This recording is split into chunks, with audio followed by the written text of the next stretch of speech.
pagkain sa highway o dito, pero na doon sa Rizal, yung ano to, Bansay, o yung Virginia, wala sila ng customer. Nakukuhan daw yung business nila. Now, this is an exercise of police power. Hence, any loss or inconvenience caused to a property owner is a damnum absci injuria, meaning hurts and damages. It is a damage without injury and therefore no compensation. No compensation. Now, the building of that bridge in Gonzales Street going to San Juan that can be defended as an exercise of police power under Section 16, the General Welfare Clause of the City of Surigao. That's why no compensation for any damage or inconvenience to the businesses and residents in that area. Di ba, mayroong mga businesses doon na doon sa ilalim ng tulay dito sa taas. Ganon. Yung hotel, di mo. Wala na. Wala na. Kung talagang, I don't know, yung motor kung kasi sa gilid. Sabi yung gawa na lang nila yun ng kuhaan, boarding house. Boarding house. Ang estudyante, di motor yan, di ba? Hindi naman nakakaan. Pero yung mga guest hotel din sa yung mga parking, walang paradahan dyan. Wala na. Exercise of police power. No compensation. Ayun, kaibigan ko nga nandun sa gilid mismo, sa kanto. Balak niya, pagawa siya ng paradahan sa rooftop.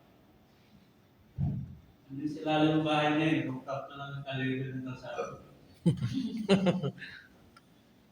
Wala, pagawa mo tulay.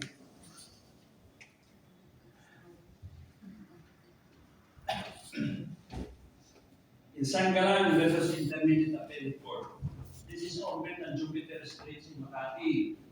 Noon, it's owned by Bill Air. May mga pension na Makati ma-traffic na. Okay? The government opened that one. Exercise of police power for the general welfare of, say, Makati and the users of cars, streets of that area.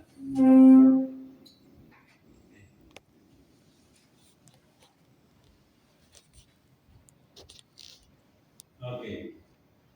It was presented as an argument that the demolition of the gates in order to open a road to vehicular traffic amounts to deprivation of property without due process of law or expropriation. According to the Supreme Court, there was a taking of property good. Half of the mayor that was challenged in the case was granting the concept of police power. Unlike power of eminent domain, police power is exercised without provision for just compensation. Okay?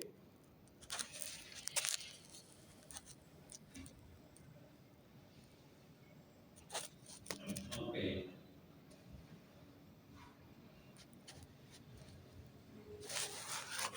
The power to close roads, parks, alleys is discretionary to the local government unit.